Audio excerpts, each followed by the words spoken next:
ഒരു പദ്ധതി നടപ്പാക്കുന്നതിന് മുൻപ് കൃത്യമായ പഠനങ്ങൾ ആവശ്യമാണ്, അല്ലെങ്കിൽ ജനങ്ങൾ തന്നെ അതിനെ തള്ളിപ്പറയും. അങ്ങനെ ഒരു പദ്ധതിയെക്കുറിച്ചാണ് ആദ്യം.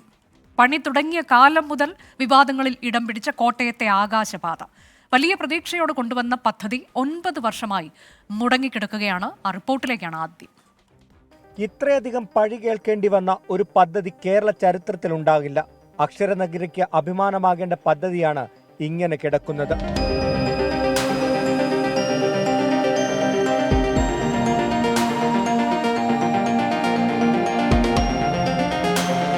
വിദേശ രാജ്യങ്ങളിൽ കണ്ടിരുന്ന ആകാശപാത കോട്ടയത്തേക്കും എത്തുന്നു എന്ന് കേട്ടപ്പോൾ ഒരുപാട് സന്തോഷിച്ചവരാണ് പലരും. എന്നാൽ ഈ അവസ്ഥയിലാകുമെന്ന് ആരും കരുതിയിരുന്നില്ല. 2015 ഉമ്മൻചാണ്ടി സർക്കാരാണ് പദ്ധതി വിഭാവനം ചെയ്തത്. 2016 തറക്കല്ലുമിട്ടു. 5 കോടിയോളം രൂപ ഇതിനായി മാറ്റിവെക്കുകയും ചെയ്തു. എന്നാൽ പുതിയ സർക്കാർ വന്നതോടെ കാര്യങ്ങളെല്ലാം മാറിമറിഞ്ഞു. അശാസ്ത്രീയമായി വിഭാവനം ചെയ്ത പദ്ധതിക്ക് പണം ലഭിക്കാതെ വന്നതോടെ എല്ലാം താളം തെറ്റി. ഒരു പടവലം പന്തൽ പോലെ നഗരമധ്യത്തിൽ ഇപ്പോൾ തൂണുകൾ മാത്രം അവശേഷിക്കുന്നു. LDF സർക്കാർ നടത്തിയ രാഷ്ട്രീയ നീക്കമാണ് ഇതിന് കാരണമായതെന്നാണ് തിരുവഞ്ചൂർ രാധാകൃഷ്ണൻ MLA ആരോപിക്കുന്നത്. കളക്ടർ നടത്തിയ ഉദ്യോഗസ്ഥരുടെ കോൺഫറൻസിൽ അവരെടുത്ത തീരുമാനത്തിൻ്റെ അടിസ്ഥാനത്തിൽ എനിക്ക് തന്ന കത്തുണ്ട്. അതിനകത്ത് യഥാർത്ഥത്തിൽ സ്റ്റെബിലിറ്റിയുടെ പ്രശ്നമില്ല, സ്ഥലത്തിൻ്റെ പ്രശ്നമില്ല, ഇവർ പറയുന്ന ഒരു കാര്യത്തിലൊരു പ്രശ്നമില്ല. അപ്പോൾ ഗവൺമെൻറ്റിൻ്റെ ഭാഗത്തു നിന്ന് തന്നെ ഒഫീഷ്യലായിട്ടുള്ള അറിയിപ്പ് ഇതൊന്നും ഒരു പ്രശ്നമല്ലെന്നാണ്. എന്നാൽ രാഷ്ട്രീയമായി ചില ആളുകൾ പുറത്ത് ബഹളം ഉണ്ടാക്കുന്നത് അത് രാഷ്ട്രീയമാണ്. എന്നാൽ LDF മുന്നോട്ട് വെക്കുന്നത് മറ്റു ചില കാര്യങ്ങളാണ്. സ്ഥലമേറ്റെടുപ്പ് പോലും കൃത്യമായി നടത്താതെയാണ് പദ്ധതി വിഭാവനം ചെയ്തത്. തൂണുകൾ സ്ഥാപിച്ചതിൽ പോലും പിഴവുകളുണ്ട്. അശാസ്ത്രീയമായി നിർമ്മിച്ച പദ്ധതി എങ്ങനെ മുന്നോട്ട് കൊണ്ടുപോകുമെന്നാണ് ഇവർ ചോദിക്കുന്നത്. നിലവിൽ കോടതിക്ക് മുന്നിലാണ് ആകാശപാതയുടെ ഭാവി. കോടതിയുടെ നിർദ്ദേശപ്രകാരം പരിശോധന നടത്തിയ IIT കണ്ടെത്തിയത് മേൽക്കൂരയ്ക്ക് ബലക്ഷയമുണ്ടെന്നും ഇത് തുരുമ്പെടുത്ത് താഴെ വീഴുന്ന വലിയ അപകടം ഉണ്ടാകുന്ന ചൂണ്ടിക്കാണ് 2022 ഞാൻ ഹൈക്കോടതി ഹർജി കൊടുത്തത്. ഹൈക്കോടതിയിൽ ഹർജി കൊടുത്തതിനെ തുടർന്ന് ആദ്യഘട്ടത്തിൽ പണിയാമെന്ന് സംസ്ഥാന സർക്കാർ അറിയിച്ചു. എന്നാൽ ഇതിൻ്റെ ബലക്ഷയം പരിശോധിച്ച് ബലക്ഷയം ഉറപ്പുവരുത്തിയതിനു ശേഷമേ പണിയാവുള്ളൂ ഞാൻ ആവശ്യപ്പെട്ടതിൻ്റെ അടിസ്ഥാനത്തിലാണ് പാലക്കാട് IITയോട് ഇതിൻ്റെ ബലക്ഷയം പരിശോധിക്കാൻ പറഞ്ഞത്. അങ്ങനെ പാലക്കാട് IITയും ചെന്നൈ IITയും കൂടി ചേർന്ന് ബലക്ഷയം പരിശോധിച്ചതിന് ശേഷമാണ് അതിൻ്റെ മുകൾ തട്ടിന് ബലക്ഷയമുണ്ടെന്ന് കണ്ടത്. തെരഞ്ഞെടുപ്പ് കാലത്ത് ഒരു ചർച്ചാ വിഷയം മാത്രമായി ഇപ്പോൾ ആകാശപാത മാറിയിട്ടുണ്ട്. അശാസ്ത്രീയമായ പദ്ധതിയെന്ന് LDF ആക്ഷേപിക്കുമ്പോൾ സർക്കാർ പണം നൽകാത്തതിനെയാണ് UDF പഴിക്കുന്നത്. കോട്ടയംകാരാകട്ടെ അന്തം വിട്ട് മുകളിലേക്ക് നോക്കി നിൽപ്പാണ്. രാഷ്ട്രീയ നേതൃത്വത്തെ മാത്രം അടച്ചാക്ഷേപിക്കുകയല്ല, ഖജനാവിന് നഷ്ടമുണ്ടാക്കുന്ന തരത്തിൽ ഇങ്ങനെയൊരു പദ്ധതി കൊണ്ടുവന്നതിന് പിന്നിൽ ഉദ്യോഗസ്ഥർക്കും വലിയ പങ്കുണ്ട്. വികസനം ജനങ്ങൾക്ക് വേണ്ടിയാണെന്ന് ഓർത്താൽ നല്ലത്. കോട്ടയത്ത് നിന്ന് അരുൺ നീണ്ടൂറിനൊപ്പം ടോബി ജോൺസൺ, 24. ഈ പദ്ധതി വിഭാവനം ചെയ്തത് 2015 ഉമ്മൻചാണ്ടി സർക്കാർ. 2016 പദ്ധതിക്ക് തറക്കല്ലിട്ടു. എന്നാൽ അശാസ്ത്രീയമായി വിഭാവനം ചെയ്ത പദ്ധതിക്ക് പണം ലഭിക്കാതെ വന്നു. അതോടെ എല്ലാം താളം തെറ്റുകയായിരുന്നു. ഇപ്പോൾ തെരഞ്ഞെടുപ്പ് കാലത്തെ ഒരു ചർച്ചാ വിഷയം മാത്രമായി ഈ ആകാശപാത മാറുന്നു. കോടതിക്ക് മുന്നിലാണ് ആകാശപാതയുടെ ഭാവി. അതുകൊണ്ട് തന്നെ അതെന്താകും എന്നുള്ള ആകാംക്ഷ, ആശങ്ക ജനങ്ങൾക്കുണ്ട്. ഞങ്ങളുടെ പ്രതിനിധി ടോബി ജോൺസണിലേക്കാണ് ആദ്യം പോകുന്നത്. ടോബി, നമ്മൾ കോട്ടയംകാരൊക്കെ പടവലം പന്തൽ എന്ന് വിളിക്കുന്ന ഒരു ആകാശപാത, അക്ഷരാർത്ഥത്തിൽ അതൊരു പടവലം പന്തൽ തന്നെയാണ്. ഇപ്പോൾ തുരുമ്പ് പിടിച്ച തൂണുകളൊക്കെ നമുക്ക് വ്യക്തമായി കാണാനും കഴിയുന്നുണ്ട്. ഇത് ആരുടെ അനാസ്ഥ എന്നതാണ്. ഇപ്പോൾ ഒരു സർക്കാർ അതിന് പദ്ധതി വിഭാവനം ചെയ്യുന്നു, പദ്ധതി തുടങ്ങി വയ്ക്കുന്നു. പിന്നീട് മറ്റൊരു സർക്കാർ വരുമ്പോൾ അവർ പറയുന്നത് പൂർണ്ണമായും അശാസ്ത്രീയമായൊരു പദ്ധതിയാണ്, ഈ തരത്തിലേക്ക് ഇത് നടത്തിക്കൊണ്ട് പോകാൻ കഴിയില്ല, ഭൂമി ഏറ്റെടുത്തതിൽ ഉൾപ്പെടെ അശാസ്ത്രീയത, തൂണുകൾ നിർമ്മിച്ചതിൽ അശാസ്ത്രീയത, അങ്ങനെ ആകെ അശാസ്ത്രീയത എന്ന് പറയുമ്പോൾ അതിപ്പോഴും തിരുവഞ്ചൂർ രാധാകൃഷ്ണൻ സമ്മതിക്കാൻ ഒരുക്കമല്ല. യഥാർത്ഥത്തിൽ ഇനി ഇത് കണ്ടുപിടിക്കേണ്ടത് ആരാണ്? കോടതിക്ക് മുന്നിൽ എന്ന് പറയുമ്പോൾ അതിൽ എന്തെങ്കിലും പ്രതീക്ഷയ്ക്ക് വകയുണ്ടോ?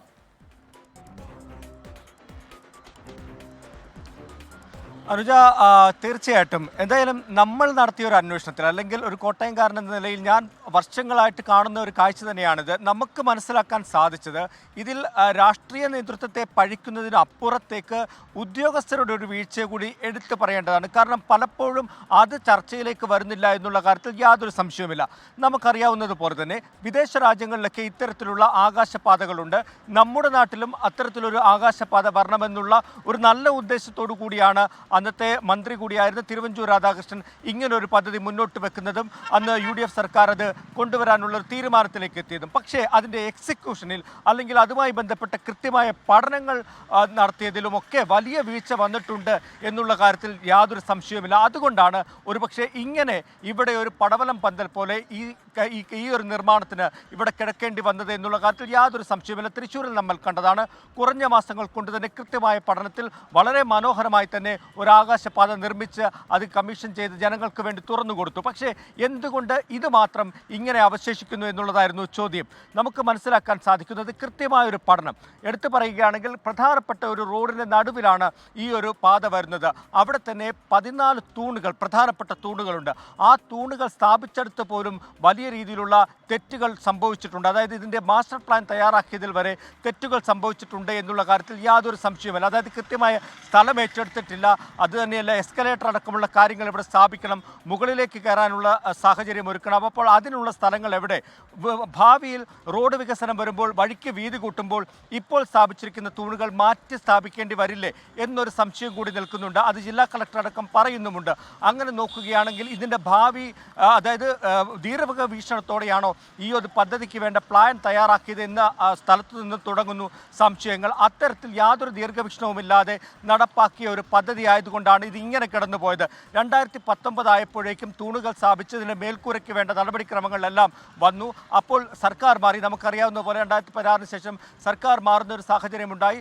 അങ്ങനെ വന്നപ്പോൾ ഇടത് സർക്കാർ, അതായത് ഇപ്പോൾ ഈ ടോബി ഇതിലെ ചില പരിമിതികളൊക്കെ ചൂണ്ടിക്കാണിക്കുന്നുണ്ടല്ലോ. റോഡ് വലിപ്പം കൂട്ടി വീതി കൂട്ടേണ്ടി വന്നാൽ ഇത് എന്ത് ചെയ്യുമെന്നൊക്കെയുള്ള കാര്യങ്ങൾ, അതുപോലെ മറ്റു ചില സ്ഥലപരിമിതി ഒക്കെ ചൂണ്ടിക്കാണിക്കുമ്പോൾ അതിന് തിരുവഞ്ചൂർ രാധാകൃഷ്ണൻ പറയുന്ന മറുപടി എന്താണ്? അദ്ദേഹം ഇപ്പോഴും ഇത് കുഴപ്പമില്ലാത്ത പദ്ധതിയാണ്, സർക്കാർ ഇതിന് പണം അനുവദിക്കുന്നില്ല എന്നുള്ളത് മാത്രമാണ് പ്രശ്നമെന്നാണല്ലോ വ്യക്തമാക്കുന്നത്. തീർച്ചയായിട്ടും അദ്ദേഹം ഇപ്പോഴും അങ്ങനെ തന്നെ ഉറച്ചു നിൽക്കുകയാണ്. അതായത് ഇടത് സർക്കാർ വന്നതിന് ശേഷമാണ് പദ്ധതി അപ്പാടെ നിന്നുപോയത് എന്നാണ് അദ്ദേഹം പറയുന്നത്. പ്രത്യേകിച്ചും കിറ്റ്കോയാണ് ആദ്യം ഇതിൻ്റെ നിർമ്മാണ ചുമതല ഏറ്റെടുത്തത്. അവർക്ക് വലിയ പിഴവുണ്ടായിട്ടുണ്ടെന്ന് കണ്ടെത്തിയിട്ടുണ്ട്. കാരണം ഇതിൻ്റെ തൂണുകളിൽ മേൽക്കൂര സ്ഥാപിച്ചത് വരെ കൃത്യമായി ചേരാതെ വന്ന ഒരു അവസ്ഥയുണ്ട്. അത്രത്തോളം എഞ്ചിനീയറിംഗ് അല്ലെങ്കിൽ ഇതിൻ്റെ ഒരു നിർമ്മാണത്തിൽ വലിയ പിഴവ് വന്നിട്ടുണ്ട് എന്നുള്ള കാര്യത്തിൽ യാതൊരു സംശയമില്ല. പക്ഷേ ഇപ്പോഴും തിരുവഞ്ചൂർ രാധാകൃഷ്ണൻ വിശ്വസിക്കുന്നത് ഈ പദ്ധതി സർക്കാർ പണം അനുവദിച്ചാൽ മുന്നോട്ട് കൊണ്ടുപോകാൻ സാധിക്കുമെന്ന് തന്നെയാണ്. ജില്ലാ കളക്ടറുടെ അധ്യക്ഷതയിൽ ചേർന്ന യോഗത്തിലും ജില്ലാ ഭരണകൂടവും ആരും തന്നെ ഇതിനെ ഒരു എതിർപ്പ് പറഞ്ഞിട്ടില്ല. പണം ലഭിച്ചാൽ മുന്നോട്ട് കൊണ്ടുപോകാമെന്നാണ്. പക്ഷേ ഇത് ശാസ്ത്രീയമായി എങ്ങനെ നടപ്പാക്കും, അല്ലെങ്കിൽ ഇതിൻ്റെ ഭാവി എന്ത് എന്നുള്ളത് സംബന്ധിച്ചാണ് ആശയക്കുഴപ്പമുള്ളത്. ആ ഒരു സാഹചര്യത്തിലാണ് ശ്രീകുമാർ എന്ന് പറയുന്ന കോട്ടയം സ്വദേശിയായിട്ടുള്ള ഒരു വ്യക്തി ഹൈക്കോടതിയെ സമീപിച്ച് ഇതിനൊരു തീർപ്പ് ഉണ്ടാക്കണമെന്ന് ആവശ്യപ്പെട്ടത്. അങ്ങനെയാണ് വിശദമായിട്ടുള്ള ഒരു വിദഗ്ധ പഠനത്തിലേക്ക് വീണ്ടും കാര്യങ്ങൾ എത്തുന്നത്. പാലക്കാട് IIT നടത്തിയ പരിശോധനയിലാണ് ഇതിൻ്റെ മേൽക്കൂറുകൾ ആശങ്കയുണ്ടാക്കുന്നതാണ്. താഴെയുള്ള 14 തൂണുകൾ ശക്തമാണെങ്കിലും അടിത്തറ ബേസ് ശക്തമാണെങ്കിലും മേളിലിരിക്കുന്ന തൂണുകൾ ആശങ്കയുണ്ട്. അത് പൊളിച്ചു നീക്കണമെന്നുള്ള ഒരു പഠന റിപ്പോർട്ട് കൂടി വന്നത്. എന്തായാലും സർക്കാർ നിലവിൽ ഇതിനെതിരായിട്ട് നിൽക്കുകയാണ്. കാരണം ഇത് അശാസ്ത്രീയമായ പദ്ധതിയാണ്. ഇത് നടപ്പാക്കുന്നത് കൊണ്ട് ഖജനാവിന് നഷ്ടമേ ഉണ്ടാകുകയുള്ളൂ. മന്ത്രി ഗണേഷ് കുമാർ അടക്കം നിയമസഭയിൽ പറയുന്നത് നമ്മൾ കേട്ടതാണ്. സർക്കാരിന് ഇതുമായി മുന്നോട്ട് പോകുന്നതുകൊണ്ട് യാതൊരു താല്പര്യമില്ല.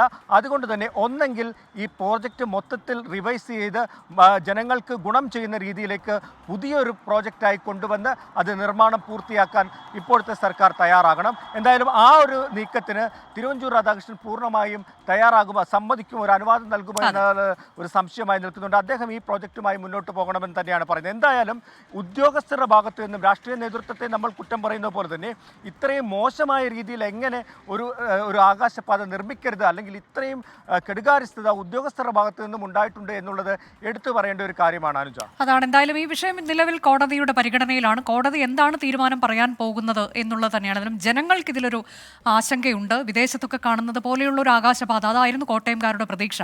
അതാണിപ്പോൾ പാതി വഴിയിൽ നിലച്ച് ഒരു പടവലം പന്തലായി മാറിയിട്ടുള്ളത്.